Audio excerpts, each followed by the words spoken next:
Mechi ya Uruguay na Spain kwa sasa ni full time na Spain wameondoka na ushindi wa goli 1-0.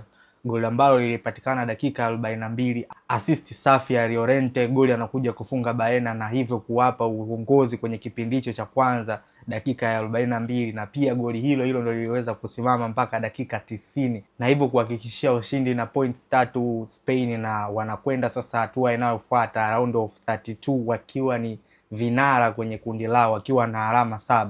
Mechi ilikuwa ni nzuri sana so far, lakini kwenye dakika za jioni za kipindi hichi cha pili kuna tukio la penalty lilikuwa limetokea na mwamuzi alijiridhisha kabisa sio penalty na hivyo kuruhusu mpira kuendelea. Pengine kama angeamua kuwa penalty sasa hivi tungekuwa tunazungumza matokeo mengine kwamba Spain goli 1 na Uruguay goli 1. Kwenye game nyingine iliyokuwa inachezwa muda huo wa saa 9 usiku, surprise, Cape Verde wanakwenda hatua inayofuata, hatua ya 32 bora, na kusema ukweli wanastahili. Kusema ukweli wamekuja kuonyesha quality ya hali ya juu. Hakuna mtu alikuwa na expect kitu kama hichi. Kwa mara ya kwanza wanaingia kwenye mashindano haya, walikuja ku experience jinsi pressure hali inavyokuwepo ukiwa unacheza mashindano haya ya World Cup, lakini turns out kwa sasa wako hatua ya 32 bora, na hiyo yote ni kwa sababu ya quality ambao wamekuwa wakionyesha kwenye games zao.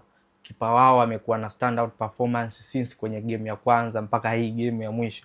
Sema kweli ni pongezi sana kwao Cape Verde. Hakuna mtu alikuwa anawatarajia kwamba wanaweza wakavuka, na hatimaye wamevuka wakiwa nafasi ya pili nyuma ya Spain ambaye yuko nafasi ya kwanza akiwa na alama 7. Yeye anakaa kwenye nafasi ya pili akiwa na alama 3.